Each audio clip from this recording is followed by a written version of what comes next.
আল্লাহওয়ালা যারা হন এবং কোনো কামেল আল্লাহওয়ালার হাতে তরবিয়ত প্রাপ্ত যখন হন, যে যেমন তিনি নিসবত মা আল্লাহওয়ালা, এটাকে আমার পীর ও মুর্শেদ আরিফ বিল্লাহ হযরত মাওলানা শাহ আব্দুল মতিন বিন হুসাইন সাহেব দামাত বারাকাতুহুম, আল্লাহ পাক হযরত আল্লাহর হায়াতে সুস্থতার সাথে অনেক বেশি বরকত দান করেন।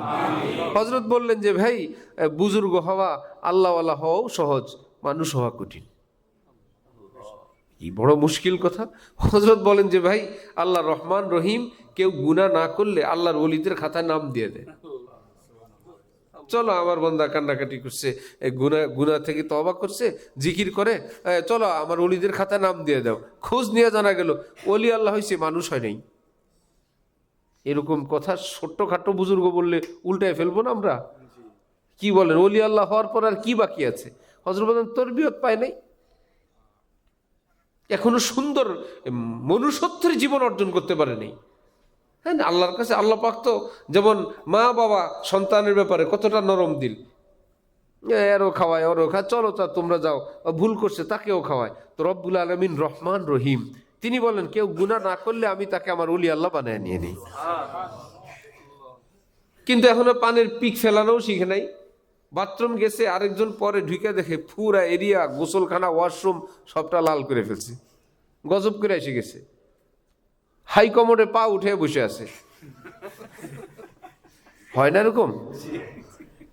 আর ঢাকা শহর অথবা ইমার্জেন্সি কোনো জায়গা, অত্যন্ত শালীন সম্ভ্রান্ত এরিয়া, সেখানে পেশাব করে টিস্যু পেপার নিয়ে হাঁটতেছে রাস্তায় রাস্তায়। এর মধ্যে আবার মাঝে মাঝে কাশিও মারে, লেফট রাইটও করে। তাহলে খালি নিয়ত ভালো এটা যথেষ্ট না। যেই ভাই বলেন আল্লাহ কেমন রাখছেন, খারাপ নিয়তে না, কাউকে বেঈমান বানানোর নিয়তে না, ইমানদার বানানোর নিয়তে। হযরত মুসা আলাইহিস সালাম থাপ্পড় দিছিলেন ওই ব্যক্তিকে, খারাপ নিয়তে না, ভালো নিয়তে। ফাওয়াকাযাহু মুসা ফাকাযা আলাইহি, মুসা দিছিল থাপ্পড়, আল্লাহ বলে কাম শেষ। যারা বলে নিয়ত ভালো, সব ভালো, নবী নিয়ত করছেন শাসনের, ওই লোকের দম বাইরে হয়ে গেছে। এখন কোনটা ঠিক হবে? বাস্তবতা হবে না নিয়ত হবে? বাস্তবতা। নিয়ত ছিল ওই লোককে শাসন করা, আর ঘটনা ঘটছে তার জান বের হয়ে গেছে। এখন নিয়তের উপর বিচার হবে না বাস্তবতা? বাস্তবতা। আব্বাজান হযরত আদম আলাইহিস সালাম বেহেশতে শয়তানের ফাঁদে পড়ে ফল খাইছিলেন নিষিদ্ধ, খারাপ নিয়তে না ভালো নিয়তে? সত্যি কথা বলেন। জান্নাত থেকে বের হবার নিয়তে না থাকার নিয়তে? ফলাফল কি থাকতে পারছিলেন না বাইরে আইছেন? আমরা তো বাহির থেকে জান্নাতে ভিতরে ঢুকতে চাই ভালো নিয়ত দ্বারা। আব্বাজান ছিল ভিতরে, নিয়ত ঠিক ছিল, কিন্তু কর্মকাণ্ড আল্লাহর হুকুমের বিপরীত হওয়ার কারণে, যতই বলছেন আল্লাহ আমার নিয়ত ভালো ছিল, বললো আপাতত দুইজন বাইর হন, পরের কথা পরে। আল্লাহ আমাদের নিয়ত ভালো ছিল, নিয়ত মাওলানা সাহেব নিয়ত নিয়ে দুজন বাইর হয়ে যান, যাওয়ার সময় আমার বেহেশতের কাপড় চোপড়গুলো রেখে যান। বের করলেন তো করলেন, জান্নাতি পোশাক পর্যন্ত রেখে দিয়েছেন, ভালো নিয়ত আল্লাহবারে। মুজাদ্দিদ আল ফেসানি রহমতুল্লাহি আলাইহি বলেন, খালি নিয়ত ভালো কাফি না। এক এলাকার ছেলেরা দেখলো মসজিদের নির্মাণ কাজ অর্ধেক হয়ে পড়ে আছে, ছাদের কাজ করতে পারে না। এলাকায় এত বড় লোক, যুবকরা বলল একটা টাকাও খাবো না, আমরা নিজেরা নিব না, রাস্তা আধা ঘন্টা ছিনতাই করব। কোনো গরিব ছেলে পেলে ধরবো না, যে বড় লোকগুলি শিল্পপতিগুলো আসে ধরবো, আর টাকা আইনা শুধু মসজিদের ছাদটা ঢালাই করবো। নিয়তটা কি খারাপ না ভালো? কাজটা এই নিয়ত দিয়ে কাজ হবে না। মুজাদ্দিদ আল ফিসানি বলেন নিয়ত তো ভালো, এইটুকুনি হবে না, কাজটাও ভালো হইতে হবে। নিয়ত ভালোর সঙ্গে তোমার যে কর্মকাণ্ড সেটাও কি লাগবে? ভালো লাগবে। হযরত শাব্বির আহমদ উসমানী রহমতুল্লাহি আলাইহি বলেন আরেকটা আছে, কাজের পদ্ধতিটাও ভালো হইতে হবে। কাজও ভালো, তরিকাও ভালো, নিয়তও ভালো। अगर हक बात हक तरीके से हक नीयत से कही जाती है जरूर मुफीद होती है न कि मुज़िर। যদি কাজটা সঠিক হয়, তরিকাটা সঠিক হয়, নিয়তটা সঠিক হয়, কয়টা সঠিক? তিনটা। আমি সবটাই বুঝাবো ইনশাআল্লাহ। প্রথমটা গেল কি, চুরি ছিনতাই করে, এখানে নিয়ত খারাপ, এখানে অ্যাক্সিডেন্ট হলো কি কারণে? কাজটাই খারাপ। ঠিক আছে? নামাজ পড়া কি? নামাজ পড়া ভালো কাজ। আসরের নামাজের পরে নফল পড়ল, এখন কি সওয়াব হবে না গুনাহ হবে? একদম দরবেশ সাহেব পড়লেন, সুফি সাহেব, ঠিক আছে, নিয়ত ঠিক আছে, এই টাইমে নামাজ পড়া, নফল পড়া তরিকার খেলাফ, তরিকায় মাসনুনা, রসুল সাল্লাল্লাহু আলাইহি ওয়াসাল্লামের শরীয়তে পাকের তরিকায় নিষেধ, তোমার নিয়তের কোনো দাম নাই, এখানে কোনো দাম নাই। তুমি বলবা আমি হয়েছে। হযরত তামিমে দারি রাদিয়াল্লাহু তাআলা আনহু মদিনা মুনাওয়ারা মসজিদে নববীতে আসরের পর নফল পড়লেন। হযরত ওমর রাদিয়াল্লাহু তাআলা আনহু আমিরুল মুমিনিন, খলিফাতুল মুসলিমিন, উনি জানতে পারলেন আসরের পরে নফল নিষেধ, তামিমকে ডাকো। সব উপস্থিত সাহাবীদের সামনে হযরত তামিমকে ডোরা লাগাইলেন, বেত লাগাইলেন। জানো না তুমি নবীজি নিষেধ করছেন দরবেশি করো? তাহলে নামাজ তো ভালো জিনিস, সাহাবীর নিয়ত ভালো, মায়ের খেলেন কি নিয়তের কারণে, নামাজের কারণে, না তরিকার কারণে? পদ্ধতি তোমার শরীয়ত সম্মত হয় নাই, কাজটাও ভালো, তোমার নিয়ত ভালো, পদ্ধতি সঠিক না, খাইলেন মায়ের। শাস্তি দিয়ে হযরত ওমর রুমি গিয়ে কান্নাকাটি শুরু করলেন, আমার নবীর এত আদরের সাহাবী তামিমকে আজকে আমি মারলাম।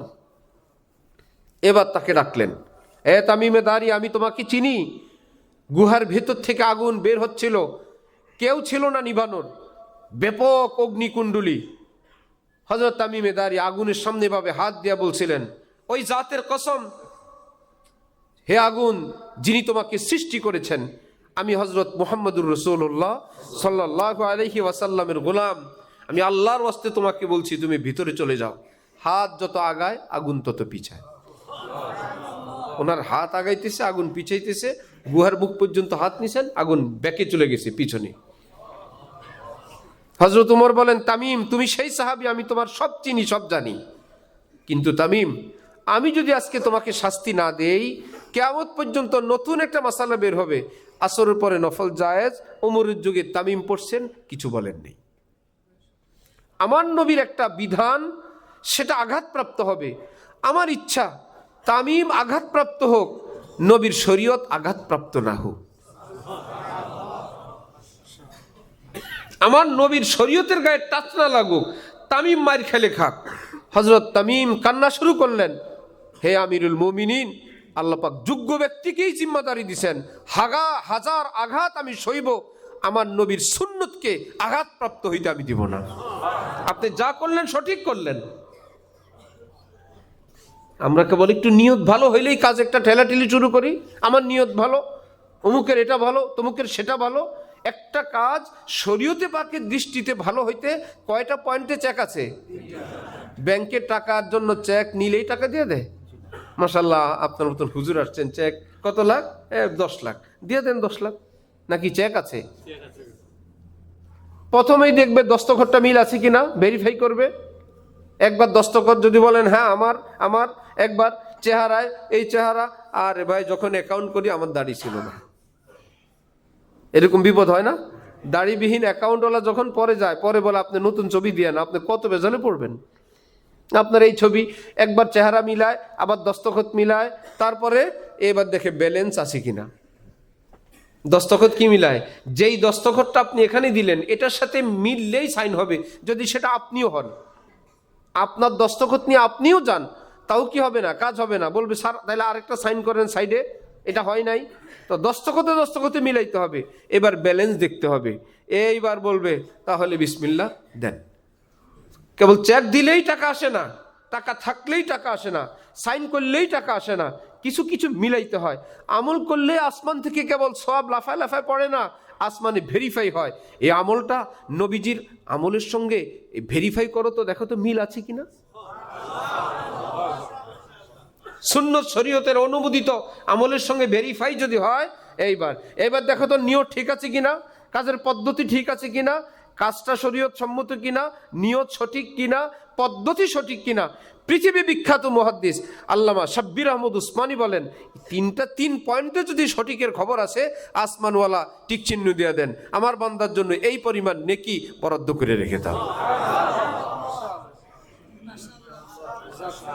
দুনিয়াবি কোনো নিয়তে যদি মসজিদে আসে,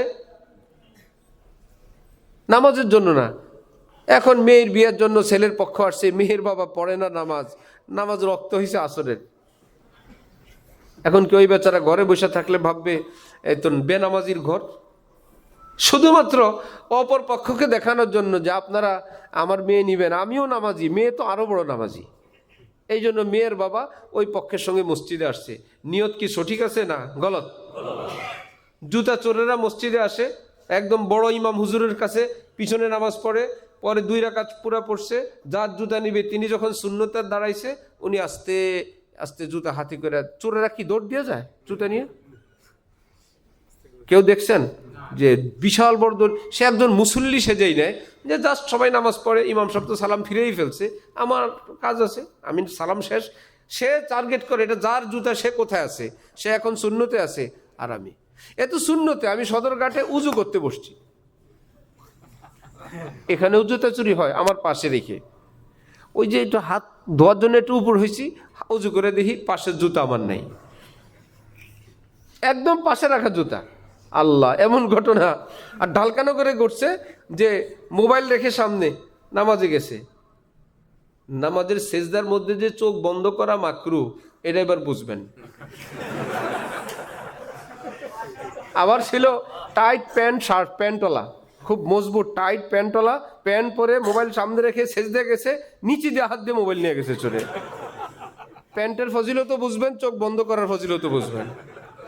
হুজুরেরটা নিতে পারবে?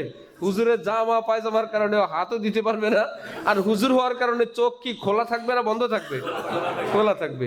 বেশি উন্নত নামাজ পড়ছে চোখ বন্ধ করে, আর উন্নত পোশাক পড়ছে নিচে দিয়ে মোবাইল নিয়ে গেছে।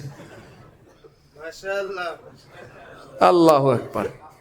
তাহলে নির্বাচন উপলক্ষে আসরের জামাত 4:15 ছিল এক জায়গায়, তাও পড়ছে, পরে আরেক মসজিদে গিয়ে দেখে 4:30 জামাত, তাও পড়ছে। নামাজ না পড়লে তো মানুষ ভোট দিবে না। আল্লাহর জন্য না ভোটের জন্য? ভোটের জন্য। দুনো জামাতে শরিক হয়েছে। আরে ভাই, অন্য ওয়াক্ত হইলে তো আমরা বলতাম দ্বিতীয়টা নফলের নিয়ত, আসরের পরে তো নফল নিয়ত নাই। জোহর হইলে তো বলে দিতাম যে আগেরটা ফরজ, পরেরটা কি? আলেমরা তো আছে বেটা তো করে বাঁচানোর জন্য, আলেমরা আছে। জোহর হইলে চালান যেত, কিন্তু না, নামাজ পড়ছে কোন নামাজ? আসরের নামাজ। আসরে একবার পড়ে ফেললে মাগরিবের আগে আর কোনো নফল নাই। দ্বিতীয় যেটা পড়ছে আল্লাহর জন্য না ভোটের জন্য? নামাজ খারাপ জিনিস? তরিকা কি খারাপ ছিল? সুন্নত তরিকা মসজিদে ঢুকছে, ইমামও ভালো, সবই ঠিক আছে, নিয়ত খারাপ।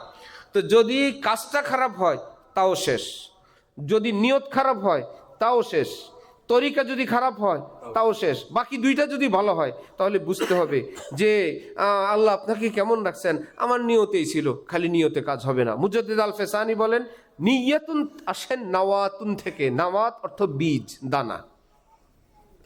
নাওয়াত অর্থ কোনো কিছুর বীজ, কোনো ফসলের, এটা কি কে বলে? নিয়ত আসছে নাওয়াতুন থেকে। যেমন বীজ, যেই মানের বীজ সেই মানের গাছ, সেই মানের ফল। বীজ যেমন হবে ফলটা তেমন হবে। এই জন্য যেমন নিয়ত তেমন কি সওয়াব। মুজাদ্দিদ আল ফেসানি বলেন, যত ভালো বীজ হয় এটা ব্যবহার করার, লাগানোরও পদ্ধতি আছে। না হলে ভালো বীজ যদি আপনি উপর একখান পাথর নিচে একখান পাথর দিয়া বললেন অনেক ভালো কোম্পানির বীজ লাগাইলাম, বীজ কি ভালো না? বীজটা তো ভালো, কিন্তু সেই বীজটা লাগানোর পদ্ধতি উল্টা, কাজ হবে? তো বোঝা গেল বীজ ভালো হইলেই হবে না। প্রত্যেক এলাকার যে যে এলাকা যেই জিনিস চাষ করে তারা ওটার পদ্ধতি ভালো জানে। আমরা রাজশাহী বা দেখে আসলাম কলা বাগান, মোটামুটি ভালোই, কিন্তু কলা গাছ যেখানে আছে সে বেচারা একা দাঁড়ায় আছে। আর আমাদের দেশ কুমিল্লা চাঁদপুর, কলা গাছ মানে হইলো তার কলার গাছে ছেলে আছে, নাতি আছে, পুন্তি আছে, খন্তি আছে, ছোট ছোট চারা যেগুলো ছাড়ে প্রথম গাছের ঘরে যেটা, এরপরে সেটা নাতি পুতি খন্তি না পুরো একটা ফ্যামিলি দাঁড়ায় থাকে, পুরো একটা পরিবার মনে হয়, পুরা ছোট বড় সব নিয়ে না, পরে আর কলা চলা হয় না। এই রাজশাহী দেখে আমি বুঝে আসছি কলা চাষের জন্য এটাকে একটা রাখতে হবে, ওকে যদি হৃষ্টপুষ্ট করতে হয় ফলন চাও, বাকিগুলো কাটো, অন্য জায়গায় নাও, ঠিক আছে তরিকা? আচ্ছা, যে যেই ব্যাপারে পারদর্শী এই। তরমুজ চাষ করে আমাদের সাথীরা পটুয়াখালী, বললো গাছ থেকে অনেকগুলো ডাল বের হয়, আমরা সবগুলো ডাল ফেলে দিই, শুধু একটা বডি রাখি, এত লাগবে না তরমুজ। তরমুজ প্রত্যেক পাটে পাটে ধরে, আমরা কি করি, সেটা সবগুলো তরমুজ ছিঁড়ে ফেলি, একটা বা দুইটা রাখি। একটা গাছ একটা তরমুজ, আর লাগবে না, এটাই 30 কেজি, এটাই 40 কেজি, এটাই 20 কেজি, এরকম হইলে হয়েছে।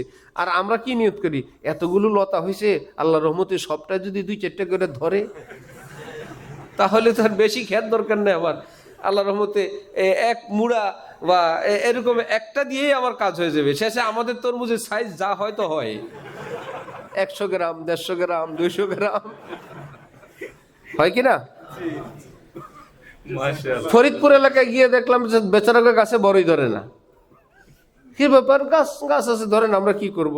আমি বললাম, বড়ই গাছের নিয়ম, আমরা কুমিল্লা চাঁদপুরের মানুষ, আমাদের দেশে এরা হইলো এক্সপার্ট, প্রতি বছর বড়ই মৌসুম শেষ হওয়ার পর পুরা গাছের ডাল কেটে দিতে হবে একদম গোড়ায়। এরা চিন্তা করছে ডাল কাটলে পরের বছর তো গাছ খালি,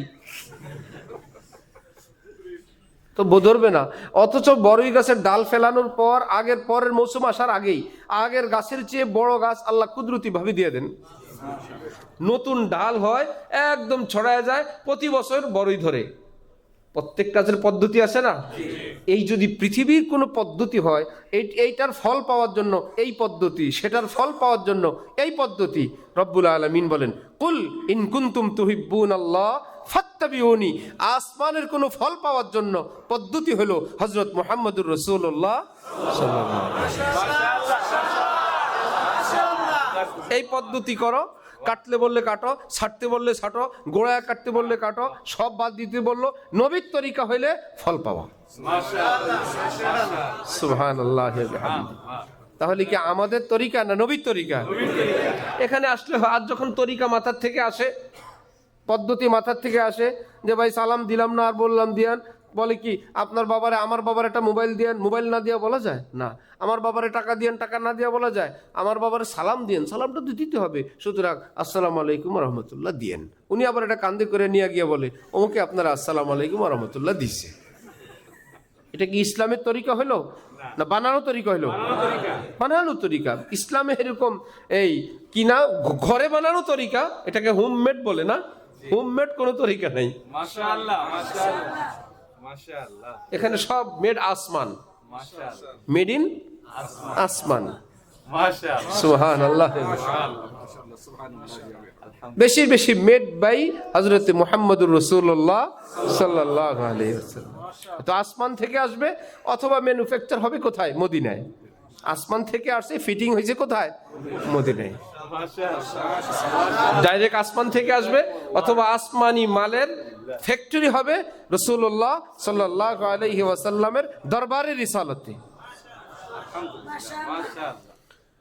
মুজাদ্দিদ আল ফেসানি বলেন যে নিয়ত ভালোই যথেষ্ট না, কাজটা সুন্নত তরিকা হইতে হবে। এই সুন্নত মানে শরীয়ত, কাজটা শরীয়ত সম্মত হতে হবে। কাজটা শরীয়ত সম্মত হওয়াই যথেষ্ট না, নিয়ত ভালো হইতে হবে। একদম খুব সুন্নত তরিকায় নামাজ পড়লো, নিয়ত ভালো না। আমাদের ফারুক সাহেবরে দেখা যায়, জায়গা তো জি জি সন্ধ্যা থেকে অপেক্ষায়। তাহলে কাজ ভালো যথেষ্ট না, নিয়ত ভালো লাগবে। নিয়ত ভালো যথেষ্ট না, কি করতে হবে? কাজটা ভালো হইতে হবে, অর্থাৎ শরীয়ত সম্মত, শরীয়ত পদ্ধতিতে হইতে হবে। এই দুইটা যখন একত্রে হয় তখন সওয়াব হয়। ইমামে রব্বানী হযরত রশিদ আহমদ গঙ্গুহি রহমতুল্লাহ আলাইহি বলেন, শিখলা তো কাজের তরিকা, কাজ শরীয়তের কাজ শিখলা, শরীয়তের মাসাইল শিখলা, কিন্তু নিয়ত সোজা করবা কেমনে? এখলাস ব্যতীত আমল কবুল হয় না, আর এখলাস হাসিল হয় না এখলাস তৈরি করা কোনো কারিগর ব্যতীত। তুমি আমল শিখলা, আমল এভাবে করতে হয়, এটা কি নিয়ত না আমল? আমল শিখলা, কিন্তু আমল কবুল হয় না নিয়ত সহি ব্যতীত। নিয়তটা খালেস, আখলাসা ইখলিসু ইখলাসান খালেস করনা, স্বর্ণকার যেরকম এসিড দিয়ে স্বর্ণটাকে পড়ায়, এই তার পদ্ধতিটাকে বলে এখলাস। কি করেন? এখলাস করি, মানে খালেস সোনাকে আলাদা করি, যেটা অখাঁটি আর খাঁটি সেটাকে ভিন্ন করি। এই প্রসেসিং, এই পদ্ধতিটাকে কি বলে? এখলাস। তার মানে এই কাজটা আমার দুনিয়ার জন্য, এটা ফ্যামিলির জন্য, এটা দুনিয়ার কাউকে খুশি করার জন্য, ইবাদত কারোর জন্য না, আল্লাহর জন্য। খালেস খালেস আল্লাহর জন্য, এই জন্য এখলাস বলে এটাকে। ইমাম রব্বানী রশিদ আহমদ গঙ্গুহি বলেন যে আলেম বুজুর কি বলে, আলেম ওস্তাদ জাহিরি ফতোয়া বয়ান বক্তৃতা সব জায়গা থেকে তুমি আমল শিখলা, আমল তো কবুল হবে নিয়ত খালেস হইলে। নিয়ত খালেস এখলাস হাসিল হয় না, আমিও না আপনিও না। পৃথিবী বিখ্যাত এই বুজুর্গ আলেম যাকে সকলেই শ্রদ্ধা করেন, তিনি বলেন কোনো কামেল আল্লাহওয়ালার সুহবত ব্যতীত এখলাস হাসিল হয় না।